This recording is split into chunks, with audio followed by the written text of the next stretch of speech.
Assalamualaikum warahmatullahi wabarakatuh. Yang terhormat Ibu Dian selaku dosen pengampu mata kuliah Gizi PTN, kami dari kelompok 2 alih jenjang akan mempresentasikan hasil diskusi kami mengenai intervensi pemberian formula WHO meliputi F75 atau F100 dalam penanganan gizi buruk pada balita.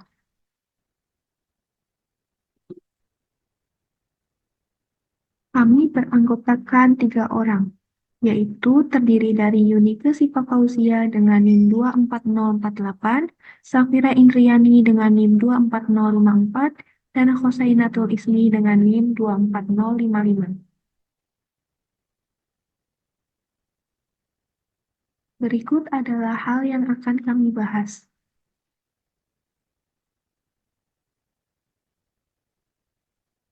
Background.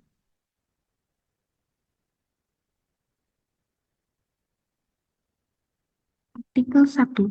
Penelitian ini berfokus pada anak-anak yang mengalami malnutrisi akut parah atau SAM dengan komplikasi medis yang memiliki risiko tinggi kematian di rumah sakit. Beberapa kondisi seperti diare, malabsorpsi karbohidrat, dan sindrom refeeding dapat meningkatkan risiko kematian dini dan memperlambat pemulihan.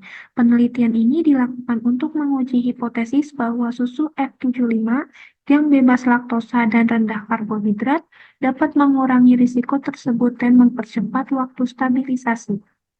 Artikel 2. Penelitian ini adalah tingginya risiko kematian di rumah sakit bagi anak-anak dengan gizi buruk akut berat yang disertai komplikasi medis seperti diare, malabsorpsi karbohidrat, dan sindrom refeeding. Hal ini mendorong penelitian untuk menemukan alternatif formula makanan yang dapat mengurangi risiko ini dan mempercepat fase stabilisasi klinis. Artikel 3. Anak-anak yang mengalami gizi buruk akut parah, Severe Acute Malnutrition atau SAM, menghadapi risiko keterlambatan pertumbuhan yang signifikan. Penelitian ini dilakukan karena pentingnya intervensi yang efektif untuk memperbaiki status gizi dan kesehatan anak-anak yang terkena SAM, terutama di Indonesia.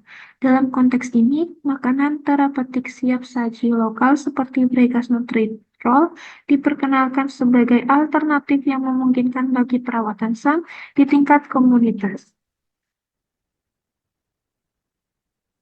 Purpose and Aim. Purpose, Artikel 1. Tujuan utama dari penelitian ini adalah untuk menilai efektivitas formula F75 yang dimodifikasi MF75 tanpa laktosa dan dengan kadar karbohidrat yang lebih rendah dibandingkan dengan F75 standar dalam mempercepat stabilisasi klinis pada anak-anak yang dirawat dengan SAM. Dengan kata lain, penelitian ini ingin mengetahui apakah MF75 dapat mengurangi jumlah hari dalam fase stabilisasi. Artikel 2. Penelitian ini bertujuan untuk menguji hipotesis bahwa susu F75 yang dimodifikasi, bebas laktosa, dan rendah karbohidrat dapat mengurangi risiko komplikasi serta mempercepat waktu stabilisasi pada anak-anak dengan gizi buruk akut yang dirawat di rumah sakit. Artikel 3. Tujuan penelitian ini adalah untuk membandingkan efek pemberian susu F100 dan Bregas Nutritrol pada status gizi anak-anak dengan SAM.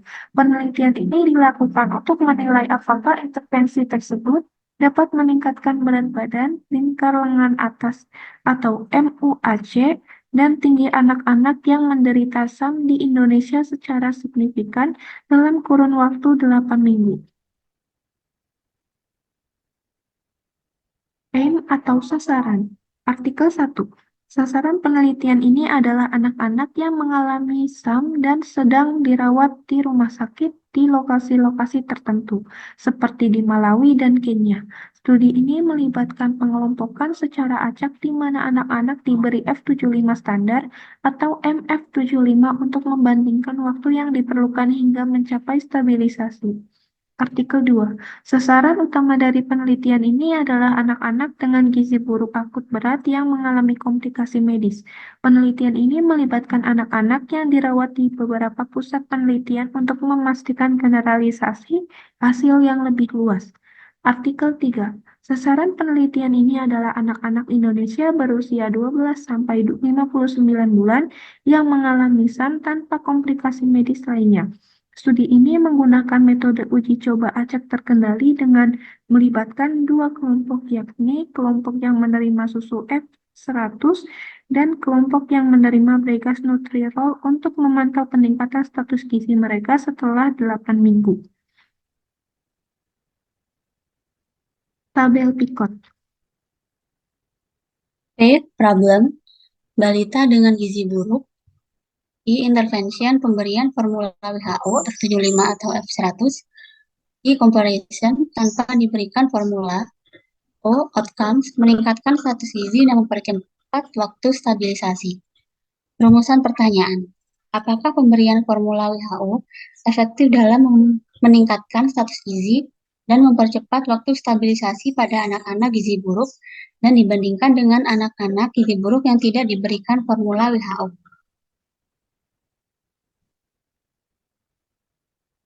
Synthesis of evidence. 3 artikel dinilai menggunakan alat penilaian bukti Johns Hopkins Nursing Evidence Best Practice. Outcome and Measurement Plan. Artikel 1, Outcome, mempercepat stabilisasi klinis anak-anak dengan malnutrisi akut berat dibandingkan dengan formula standar F75.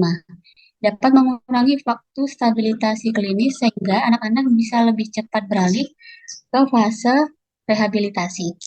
Mengurangi angka kematian selama perawatan di rumah sakit dan mengurangi gejala klinis terkait pencernaan seperti diare yang mungkin dipicu oleh ketidakmampuan menyerap karbohidrat dengan baik. Measurement plan. Data klinik dicatat secara harian untuk memantau gejala seperti diare, muntah, dehidrasi, dan tanda-tanda gangguan metabolisme lainnya.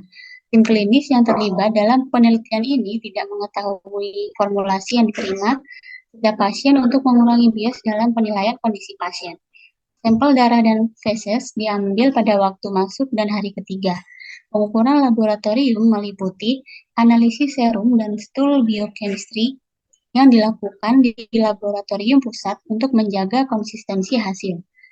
Desain penelitian menggunakan double-blind randomized control dengan rencana analisis statistik yang mencakup analisis subgrup berdasarkan lokasi penelitian, status HIV, kondisi edema, dan usia.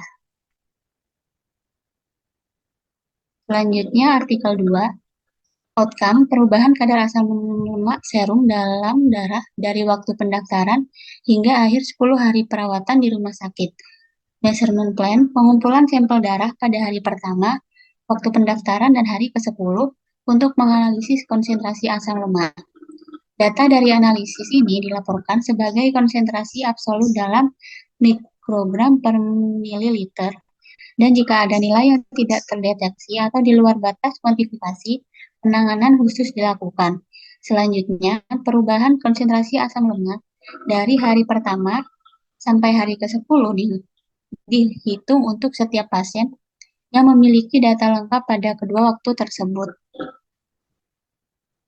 Selanjutnya, artikel 3, Outcome, peningkatan status gizi anak dengan gizi buruk akut berat yang diukur melalui beberapa indikator, seperti berat badan, lila, panjang atau tinggi badan. Melihat perubahan Z-score WHZ untuk menilai peningkatan status gizi serta peningkatan kadar Hb untuk melihat efek terapi terhadap anemia. Measurement plan, pengukuran dilakukan setiap 7 hari untuk jangka waktu 56 hari melalui kunjungan ke pos kesehatan terdekat atau kunjungan rumah. Pengukuran ini meliputi berat badan, tinggi badan, dan MUAC diukur secara mingguan untuk memantau perubahan yang terjadi. Analisis statistik dilakukan untuk membandingkan perubahan sebelum dan sesudah intervensi dalam setiap kelompok. serta membandingkan hasil antara dua kelompok menggunakan uji T dan ANOVA. Selanjutnya, methods, finding, and implication for practice. Artikel 1, penelitian ini dilakukan dengan uji coba terkontrol acak atau RCT tersamar ganda. Anak-anak yang terawat di rumah sakit dengan malnutrisi akut berat secara acak diberikan formula F75 standar atau versi modifikasinya MF75 yang bebas laktosa dan memiliki kandungan karbohidrat lebih rendah. Titik akhir utama adalah waktu stabilisasi diukur dari masuk rumah sakit hingga tercapainya kriteria stabilisasi klinis berdasarkan pedoman WHO. Pengumpulan data mencakup penilaian klinis harian dan pengukuran biokimia dilakukan saat masuk dan pada hari ketiga perawatan untuk memantau hasil dan kejadian efek samping. Selanjutnya artikel 2, penelitian ini dilakukan dengan uji coba terkontrol secara acak bertujuan untuk menentukan apakah pemberian Bregas Nutrirol meningkatkan status gizi anak-anak berusia di bawah 5 tahun dengan malnutrisi akut berat di Kabupaten Timur Tengah Selatan, Provinsi Nusa Tenggara Timur. Anak-anak usia 12 sampai 59 bulan dengan SAM tanpa komplikasi dipilih secara acak untuk menerima susu F100 atau Bregas Nutrirol selama 8 minggu. Pemantauan melibatkan penimbangan berat badan, pengukuran nilai, serta pengukuran kadar hemoglobin setiap minggu selama periode intervensi. Methods untuk artikel ketiga, yaitu penelitian dilakukan dengan uji terkontrol acak yang melibatkan 212 anak berusia 2-24 bulan yang menderita malnutrisi akut berat. Anak-anak dirawat di Dhaka Hospital, Bangladesh antara Januari 2016 sampai Desember 2017. Anak-anak dibagi menjadi dua kelompok. Satu kelompok menerima terapi emollient SSO 3 kali sehari selama 10 hari. Sementara kelompok lainnya hanya menerima perawatan standar tanpa emollient. Kami menerapkan analisis perbedaan dalam perbedaan dan analisis pengelompokan tanpa pengawasan menggunakan T-distributed stochastic neighbor embedding untuk memvisualisasikan perubahan kadar asam lemak dalam darah dilakukan dari hari ke-0 hingga hari ke-10 untuk membandingkan efek terapi emollient.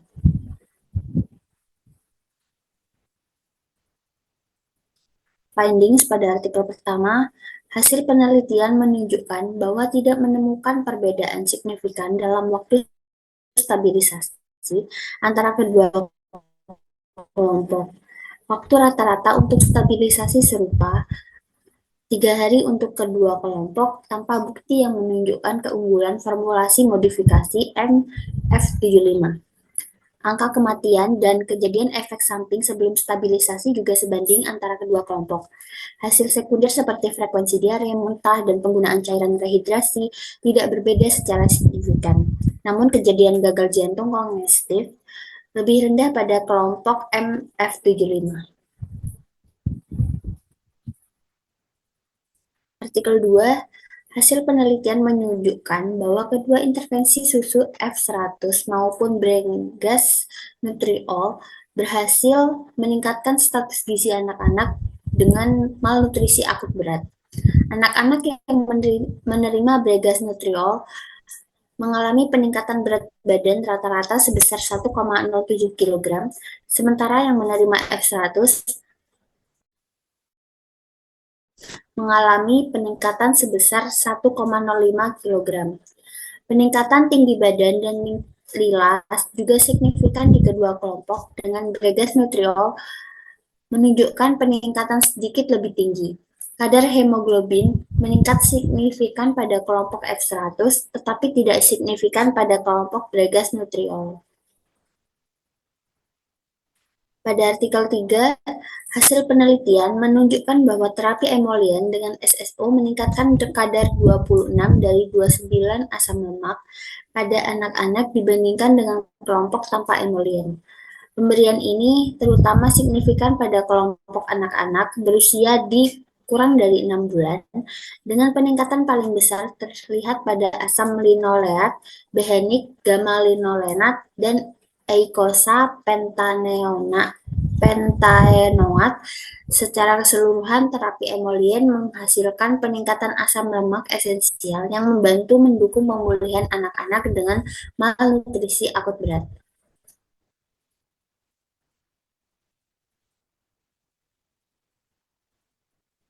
Implication for practice pada artikel pertama, temuan ini mendukung penggunaan F75 standar dengan pengaturan klinis menunjukkan bahwa diet bebas laktosa secara empiris tidak diperlukan bagi anak-anak dengan malnutrisi akut berat dan diare. F75 standar tetap menjadi pilihan yang efektif tanpa resiko tambahan yang terkait dengan penggunaan laktosa atau karbohidrat. Studi selanjutnya dapat memeriksa temuan ini di berbagai konteks geografis seperti Asia untuk memvalidasi hasil khususnya untuk pasien malnutrisi akut berat yang mengalami diare. Pada artikel 2 menunjukkan bahwa baik F100 maupun Bregas Nutriol efektif dalam memperbaiki status gizi anak-anak dengan malnutrisi. Penggunaan Bregas Nutriol sebagai makanan terapi berbasis lokal memiliki potensi sebagai alternatif yang setara dengan F100.